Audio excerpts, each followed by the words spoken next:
Hey everyone, it's Stacey Luces and welcome to Beyond the Quo. Today is going to be a little bit different. My guest that I was supposed to have on this episode had a bit of a family emergency. And so it was too late to find a backup plan. And so I am going to be your backup plan. And I sat in my car for the last 10 minutes and I was wondering, what do I want to talk about today that will resonate with my community, but also it's something that I keep hearing again and again in different ways, whether that's through some of the conversations I'm having, one-on-one with close friends, whether it's going to events and kind of gauging the room, and whether it's just in my coaching practice as I'm navigating some of these life experiences and transitions and trying to walk alongside the women executives and founders and entrepreneurs that I am serving and what is on their minds in this moment. And the one thing that I will say feels like a pattern is this concept of owning your power. And as you know, if you've been listening to me for the last couple of months, I talk about three things. I talk about redefining success on your own terms. Like, what does success look like to you? Living authentically and leading courageously. And leading courageously, as we know and as you've heard through previous episodes, has less to do with how you lead in a boardroom or your company or the external leadership, and more so beginning with the internal capacity to lead yourself, your family, lead alongside your partner if there's someone special in your life, lead within your friends group, within your community, and sort of what does that amplification and that ripple effect, cascade effect, whatever, look and feel like. And so this concept of owning your power encompasses all of those things, right? And before I dive into it, I delivered a workshop a couple months ago, and it was a sold out workshop. It was early in the morning. It was like 8 a.m. And it told me a lot. One, it told me the topic resonated because women will only get up that early and take that hassle and traffic and get the kids out the door and all of that stuff if it is something that is critically interesting. And so the topic of that workshop was owning your power. And I was pleasantly surprised. You know, we walked in and there was coffee and donuts and all of that good stuff. But I loved a couple of things about that room. One, there was so much diversity in the room, not only race, but also age demographics. And so we had women that were in their 60s, 40s, like the generational richness was in the room. And so I always love that because there are some words that different generations react to. And the word power for a lot of women in particular generates a very different vibe and energy and hesitation than if you were to be in a room full of men and say, hey, what does power mean to you? And so that was one of the first questions I asked everybody in the room. Very quietly, I said, introduce yourself and tell me, when I say owning your power or the word power, like, give me one word that comes up for you when I say power.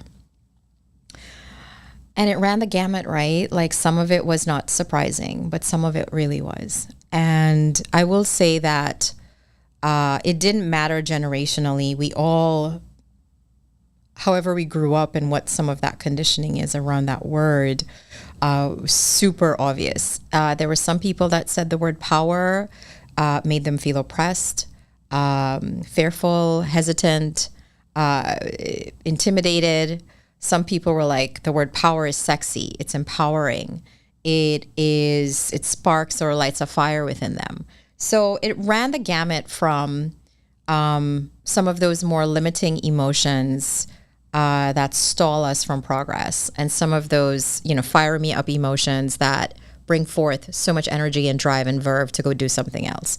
So I want to say that I'm going to land on the topic for today that how do we own our power? Like, what does that actually even mean? Because power, quite honestly, isn't something we wait for somebody else to give to us. It's something that we reclaim if we feel powerless. And the higher up, I believe, we climb in leadership, especially women of color, there's a pressure, right? There's a pressure there to conform, to perform, perhaps to stay silent. And we're seeing that more and more playing out on the airwaves. And it's costing us. It's costing us emotionally, physically, spiritually, relationally. And there's a real cost to powerlessness.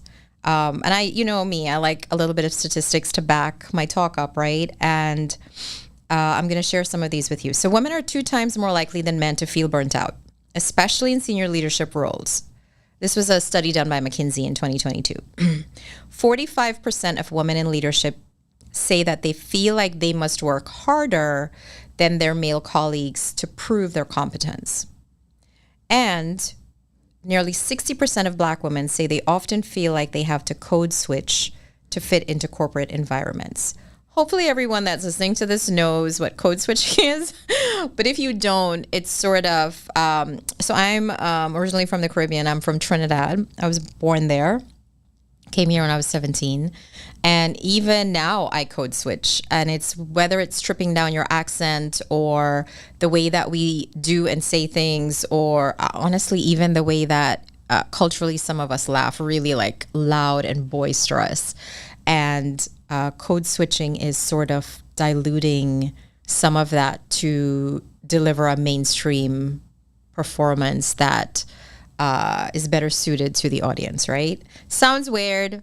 People do it naturally. I'm just saying, if you didn't know, now you know, right? And so what does that cost us? When you don't own your power, it can show up as a couple of things. And these things are really innocuous, right? Like we think they're just normal things. One is overwork. Like we are chronically overworked. I tell my clients all the time when they're responding to emails at 6 p.m. or on the weekends, off schedule. Hey, there's a time for that. Sure. If we are under the gun and there are deadlines but when there's a prevalent culture of the expectation of you responding to every email, no matter what time, I jokingly say to them, but it's not really joking. I am like, oh, so you like to volunteer your time for free? Because that's what you're doing. You're not getting actually paid for that. And there's a cost, because then if you have a family, it lends itself to work is more important than me from a child perspective, right? Saying yes to everything while your health breaks down. Now, I am a living, breathing reminder of that, because I literally flatlined. I burnt out, had emergency surgery, went off into the ether and came back. And this was a result of years of burnout, overfunctioning, leading for everyone, showing up for everyone but myself, and it catches up to you, right? And so in my case, and I talk about this quite a bit, and we'll get into it a little bit more, I rebuilt not just my business and what I wanted to do in my career and as my vocation, but literally my life, right? Like I changed so many things. Another way this shows up, in addition to health, this lack of owning your power, is staying in rooms you've outgrown. And we do this for a number of reasons. We stay in places and jobs that we have outgrown because maybe the salary is really good and there's a sense of security around that, but the fulfillment is lacking. Maybe you've attained a level of success and you've outgrown the fulfillment piece. And you're scared of not only disappointing yourself, but others. Maybe it's your family, your spouse, your parents, right? A lot of us have parents that are so invested and proud of our successes, and they live vicariously through us. And so walking away from things and positions and titles feels like we're letting down sometimes even communities. You know, when a local small town kid makes it big and sort of wants to do something different, and he or she was the pride of that community, especially in immigrant cultures, that's a hard thing to do if you think you're going to let people down. Losing your sense of self.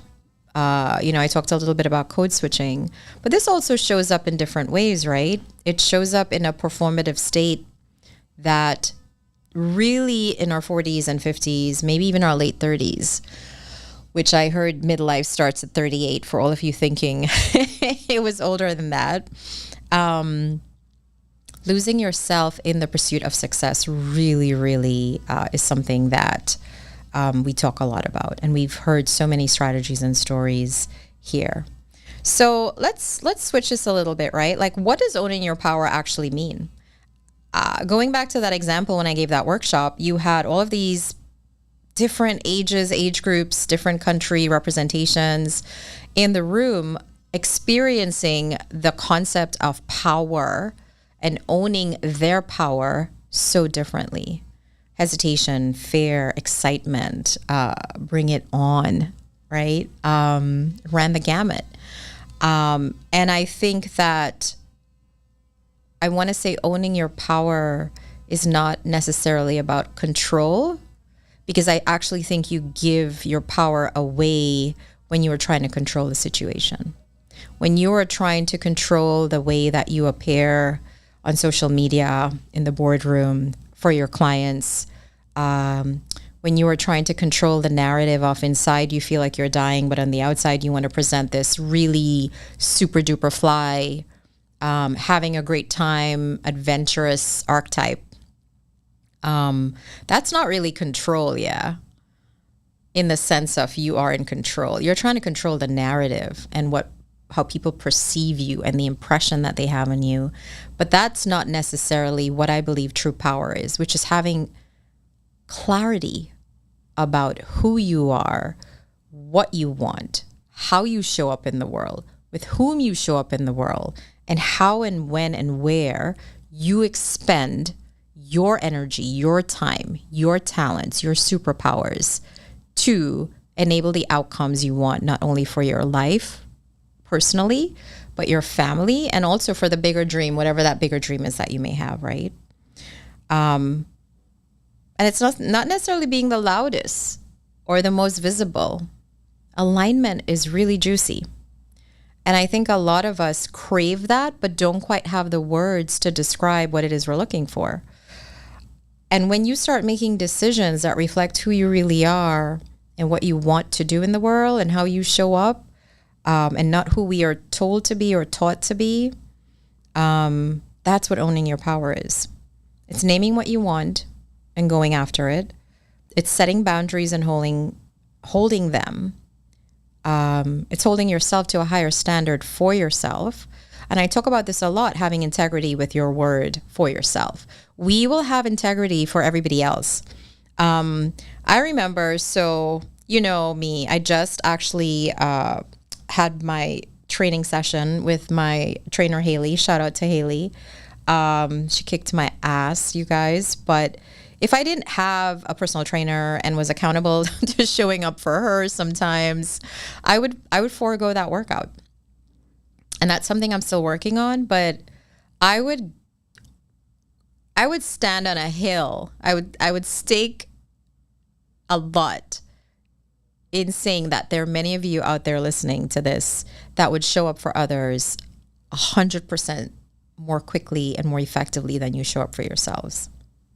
And so that lack of integrity with ourselves, that lack of boundaries around what it is you want to do really is where power bleeds out, where your sense of self is not owned by you. It's owned by whatever the agenda of that other person is, right? So power isn't given. I said that earlier. It's owned.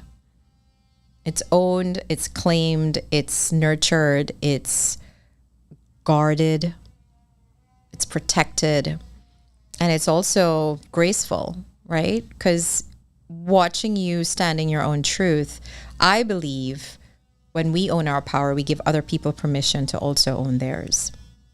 So how do you know if you've given your power away? Right? You're like, oh, Stacey, this sounds really good, but I don't know. I think I'm good at having boundaries. Okay, I'll give you a few examples. 5 signs you may be leaking your power without realizing it. Grab a pen. You over-apologize.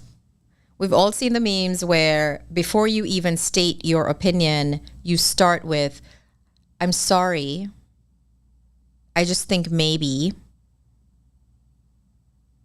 I could be wrong, but. That's crazy. I know sometimes I'm walking in the street and somebody steps out of my way, or you gently brush by someone, or you make eye contact with someone and they're apologizing. Why? Another sign that you're leaking power, you delay decisions waiting for consensus. As an entrepreneur, as a founder, as the CEO of me, first, and then all of the ways that I make money in the world right now, making decisions quickly and effectively and trusting my intuition has been the biggest challenge, but also the biggest game changer in the way that I live my life. And I will, so I've been married for 22 years. So obviously my husband and I are partners in life. But when it comes to my business, at the end of the day, I am the decision maker, and that still feels weird. And so having fear of owning your own authority for little decisions in your life, how else are you going to make big decisions? Right? You got to start small. Another way we do this and bleed out our power is saying yes out of guilt. Oh my God. You're not being generous when you say yes to everything. You're draining from really an empty cup. So I'm a mom. I've got 2 kids, right? An 18-year-old and a 15-year-old. And even saying no to some of the things they want right now feels hard. Some days I'm out and about, going to meetings, networking, meeting clients, all of that stuff. And I'll come home and they randomly decide they want to see their friends. And that's all well and good. And I would feel bad. But now I'm like, no, you should have. I'll do it if I can, but now I say no. Another way is maybe you are a person that has dual responsibilities for your children and your aging parents. Saying no to things they want is hard. A lot of us that are very generous and community-minded and altruistic really love a good cause, a good foundation. Yesterday in passing, someone said to me, I want to contact you to be in our working group for a gala that we're throwing. And the part of me that admires and deeply honors the mission of the work that they do felt a sense of responsibility to say yes. But the part of me that guards me now said, let's have a discussion about it and we can see how it goes. So it wasn't a hard no or a soft no because I want to understand more. But man, old Stacey would have been like, sure, sign me up. And there are a lot of us out there, a lot of you out there that your hand is raised for you. We had this, we called it being voluntold. And a lot of us are voluntold where we're going to put our time and our attention. And that's hard. Again, dripping and bleeding away our power, right? You probably stay silent in meetings or stay silent, period, in your life. And then that resentment is ever present. And you're passive aggressive. This is a big one for a lot of us, especially the women that I coach. And this is kind of in line with the decision making and having authority over your own autonomy. Ignoring your intuition. I call my intuition my God's voice, right? I'm more on the spiritual side. I don't necessarily have like a religion, but your intuition means that you are on the hook for the decisions that you make. And so a lot of times it's easier to just go along with the crowd or whatever, do what is normal and it's expected. But when you start playing by your own rule book in a way that is respectful and honorable, it changes the game. And so these are some ways to really quickly assess whether you are draining your power away. So I'll go over them again quickly. You over apologize. You delay decisions waiting for consensus.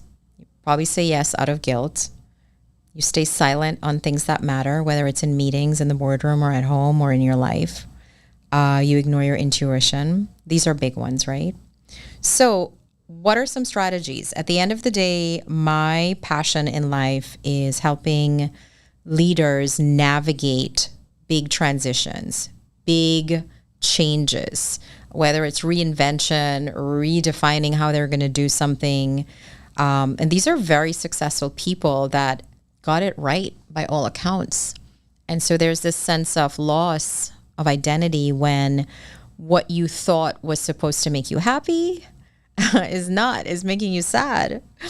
And it's a hard thing to be like, what I thought my dream would be is actually not the thing that I want. And then you feel a sense of guilt about that, right? So what are some strategies, right?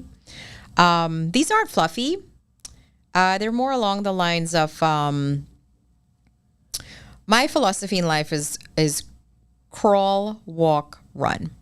And so if you can find things in the sense of I'm going to crawl with this, I'm going to walk with this, I'm going to run with this, everything is a 2 millimeter shift. Big change always starts with a tiny action, and then you sort of build on that and gain momentum.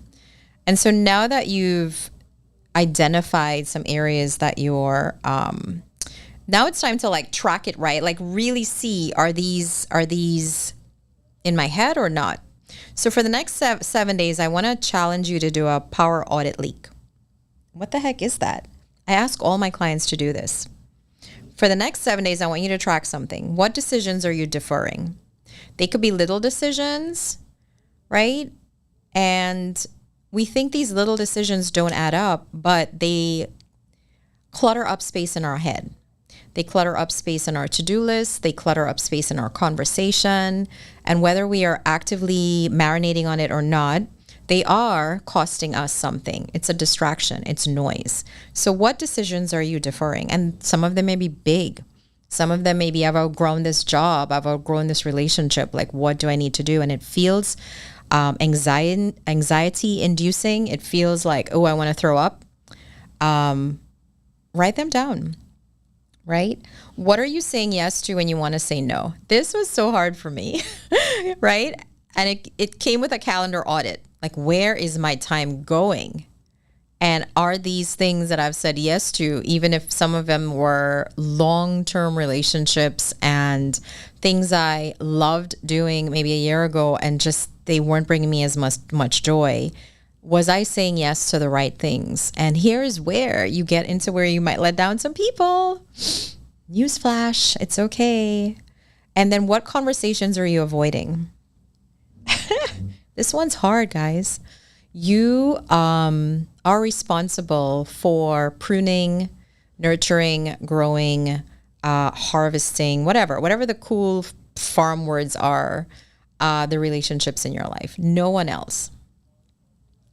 And you actually may be the source of absolute discomfort and angst for other people in your life because you don't own your own power. That's a bitter freaking pill. But it's true. If you are wishy-washy and all over the map and passive aggressive and all the, you are probably the drought for them. That's hard. So what conversations are you avoiding? Doing that sort of audit of your time and then asking the power question. If I were to fully own my power, how would I handle this differently? And no one is saying you got to go do all these things, but start exploring and giving yourself space and room and breath to think about things differently and have a different perspective. I I always say coaching and the most powerful shifts that happen for people are perspective shifts. And I like to use, you'll see me fiddling here with my glasses. It's like I turned, like I'm in my mid 40s right now, and my eyes were just like, boop, we're done. So sometimes I can see with them and sometimes they're just like, nope. So I use the glasses on purpose because we've all been to the optometrist. We've all sat with, the weird machine. I don't actually know what it's called, but where they flip the lens and they're like, oh, does A look better or B? A, B, A, B. And then suddenly at some point, there's this massive clarity and you can read the tiniest line at the bottom of the freaking letter chart and you feel like a superhuman because you have the right prescription. And so what is the right prescription right now for you, given where you are in your life, what things are in play, what things are happening, what you want to accomplish, what has to come off the table, what's the A-B methodology, and then what's the prescription that gets you to read that final line, right? I want you to also consider a non-negotiables list. So in my practice, in my coaching practice, I offer a couple options. One, there's the 1-1 deep intensive, which is 12 weeks. That's the big kahuna. I do group coaching, so it's typically about 8 to 10 women, and this is a little bit more lightweight, no less impactful, but sometimes women just like to do this in community. And I also do workshops where, kind of like the one I started with, I just come in and deliver the news, right? The noise, the strategies. My favorite way to coach is a combination of group and also the 1-1s, because in the 1-1s we really get deep about you and what are your triggers, what are your boundaries, what are your passions, like really get into the you and designing the life that you want. And the first phase of that is always, so I'm a strat planner also. I did that for Homeland Security for many years. I'm a strategist by heart. It comes very easy to me. I'm not a budget person. But the thing that we talk the most about in the first month, in the first portion of any coaching, and I'm sure you do this if you have business coaches, if you have any sort of way that you are assessing your current state, is where are we now? And it always starts with self. It always starts with your health, and I consider part of your overall wealth your health. I talk about there's sort of parts to wealth. There's health wealth, relationship wealth, spiritual wealth, financial wealth, which is the one we all kind of throw up there like, woo, that's going to be the eureka of my state of being. And so if you stack these and you sort of measure where you are in them, it's really compelling to see the areas that are lacking, right? And so I want you to really think about these 5 things, which I believe when it comes to owning your power are definitely non-negotiables. And they're pretty simple and pretty mundane. One is sleep. Sleep is so underrated. Quality sleep is underrated. I invested in a really great bed, you guys. It was a lot of money, but when I realized that I needed a squishy, soft bed and my husband liked a firm, hard bed and I wasn't getting quality sleep, like it was an investment I had to make to get better rest for me so that my side of the bed could feel like a hammock and his side of the bed feels like he's literally sleeping on the ground. But for years, we just bought firm mattresses and I would always get up and be cranky. So understand that sleep, we spend a third of our lives at rest. Like, how is your sleep? Go do a freaking sleep study if you're not catching the sleep that you need. A lot of us in perimenopause or menopause as women, sleep has become the elusive unicorn, right? And so I feel you. But really, when I talk to clients about sleep hygiene, no social media for an hour, no scrolling. I bought a Kindle because I like to read. It relaxes me. And so the Kindle has no backlight like my phone does. And actually that is actually soothing. And so you can go read a regular book, right? Like, I'm not saying go out there and put yourself in any kind of expenses, but what's your sleep ritual? I bought really great teas, sleepy time tea, like all of those things, right? Like, curate a life for yourself that engineers peak performance. Another kind of non-negotiable is time with loved ones. So whether that's family or friends or I always say if it takes you a month to schedule a 1-hour coffee date with a friend, both you and that friend should really have a heart-to-heart because it shouldn't take that long to have coffee with somebody that you love and enjoy. Solo thinking time. I don't know what that looks like for you. I know at least a couple times a week for me. And this is something, I have my clients define their ideal day. What does solo time mean for you? Is it meditation? Is it music? Is it yoga?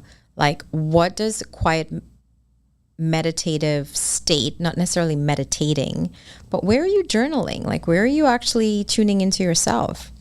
Not everybody has this luxury, but I do. No meeting Friday. I actually don't plan anything on Fridays. That's my swing days. So I either do what I want to do, go to the beach or something like that. But I also use it to play catch up. Sometimes I work all day. But if you can carve out maybe even a no meeting morning at work where you just are, that could be a strategy for you. Saying no without explanation. You guys, this is so hard. Even sometimes if somebody's like, hey, do you want to come out and grab a drink on like a Friday, and it's like a Thursday and I've had the week from hell and I feel obligated because that's like a bestie. And I want to give a big, long ass explanation about how rigorous my week was and how exhausted I am. And how I almost want to like have a rationale and a validation for why I'm saying no. And now I'm just like, no, not today. That is so hard. So saying no without explanation.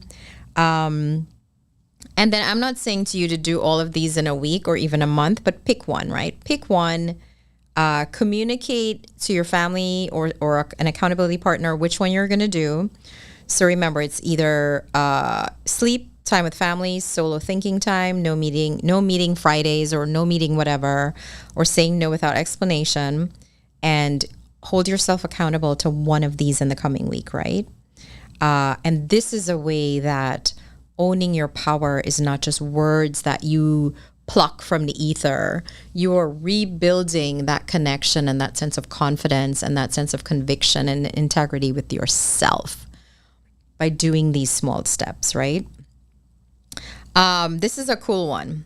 This is a big strategy, right? And a lot of people, men and women, when they come for coaching, realize that their relationships are shaky.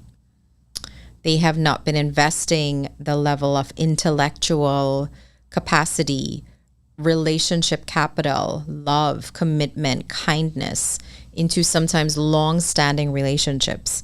And then really a part of owning your power is who is in your power circle. And more importantly, your inner power circle.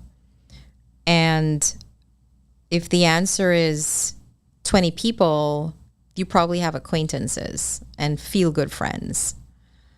Really, an inner power circle is maybe 3 to 5 people. And when people become more, quote unquote, title powerful, it's almost isolating because now you almost feel like there's no room for failure. And so here's a quick way to define or evaluate the people in your life so that you have some more clarity about your inner power circle. Do you have a mirror? someone that reflects your truth. I know I have a couple of friends. They will call me out on my bullshit, and I cannot thank them enough. And I have enough relationship capital, trust, equity with them that I receive that in a way that's not hurtful or demeaning or devaluing to me. I trust that what they say, and it's taken me quite a long time. I'm in my 40s, you guys. It's taken me quite a long time to get to the point where I really honor people that reflect a truth about me that maybe I am missing. So you want a mirror friend. You want a fire starter friend. These are the best. I like to think I'm the fire starter friend in my group because I'm always like pushing people to do their best, but who knows? But you want a fire starter person who's like, oh my God, you write so well.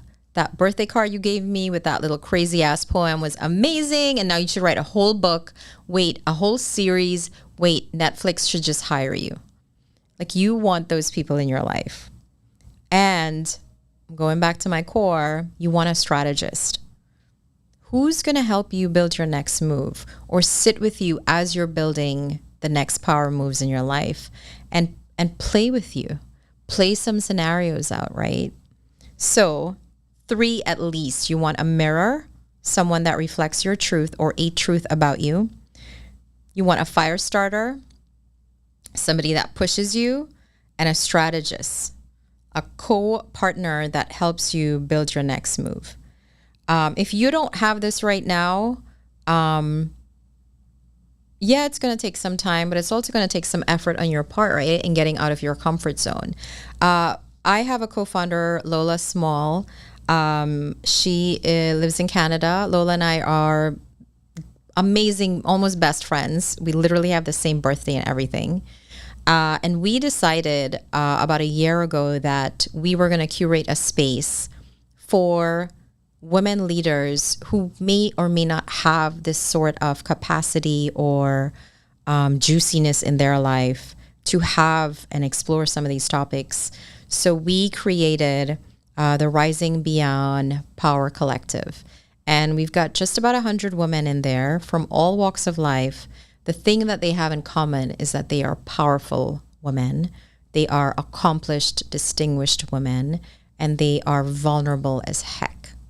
And so in that space, we built it so that, 1, it was safe to have these conversations.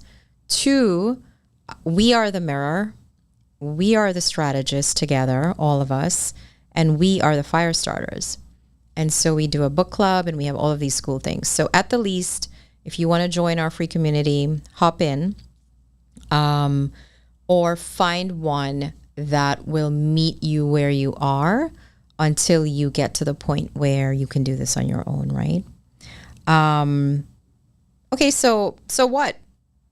A big part of this for you is, wow, this sounds like a lot of work. I'm out. Great episode. Here's some consequences for not doing this work, right? Disconnection. A lot of us have material things. We have checked a lot of the boxes and still feel quite empty. And that feeling's not going to go away. It's not going to go away with food, music, happy hours. It's just not. And so if you can't sit in silence with yourself and consistently have to do this sort of level of frenetic energy and output, you want to pump the brakes on that and figure out why. You keep showing up for everyone but yourself, and you are going to burn out. And burnout does not always mean a heart attack. For me, it took years and years, and it was a quiet detonation, right? You're going to keep showing up for everyone and feeling resentful about that, including your children, if you don't take time out for yourself. And I like to do this one, right? Because it's going to happen to all of us, hopefully.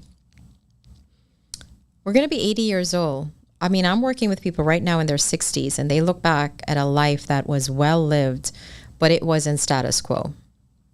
And part of what I push people to do in Beyond the Quo is, if you are living a 5 life and you would not let a surgeon who's ranked a 5 operate on you at all, but you are willing to put up with a life that's on lukewarm, why? Why does that suit you. Why is that acceptable, right? If you don't define your power, define what you want in life and who you want to be, somebody else is going to define it for you. And for a lot of us, it is our jobs. It is the people that pay us. I walked away from that. I had that. It wasn't a luxury. I mean, I'm still figuring my way out into full-time entrepreneurship and figuring out my own limits and my time and like trying not to overwork and overburn myself. But the only people that benefit from you not owning your power are other people. And so if that is unacceptable to you, then you're in the right place, right? So all that to say, thank you for bearing with me on this, what I think is a really compelling topic for a lot of people right now. It's how do I reclaim my sense of self, ownership of my power, and whatever your thoughts are about that word, like work through that also, right? Because owning your power isn't about becoming something or someone that you are not. It's about remembering and reclaiming who you've always been. And I talk a lot in these episodes about core values and what's your North Star. And for a lot of us, not knowing with conviction and clarity what our core values are and what we are trying to accomplish in life and how we want to go about doing it is the thing that really stalls us from the next great big level up that we all want, that we dream of, right? And so here's my challenge to you this week. Say no without explaining. Ask for what you want without apology. And really, really show up like your voice matters, like you matter, because you really do. And if this resonated, if you want more support, I'm always open for a 30-minute power session. You can join our Rising Beyond Power Collective. All of these things are going to be in the link to this episode on YouTube. And please, please, please forward this episode to any powerhouse person that you know is cheating themselves out of the future that they deserve, just by virtue of not showing up as truly who they really are.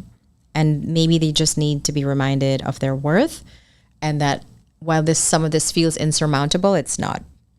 Because your power, I love this. I was writing in the car a little bit. Owning your power isn't a risk, and it's not exposure. It is the key ingredient for the future you. And he or she, I talk to a lot of women, so the future you deserves you fully owning and standing in your power. So until next time, this is Stacey. Thanks for joining me on Beyond the Quo, and I will catch you next week. Take care.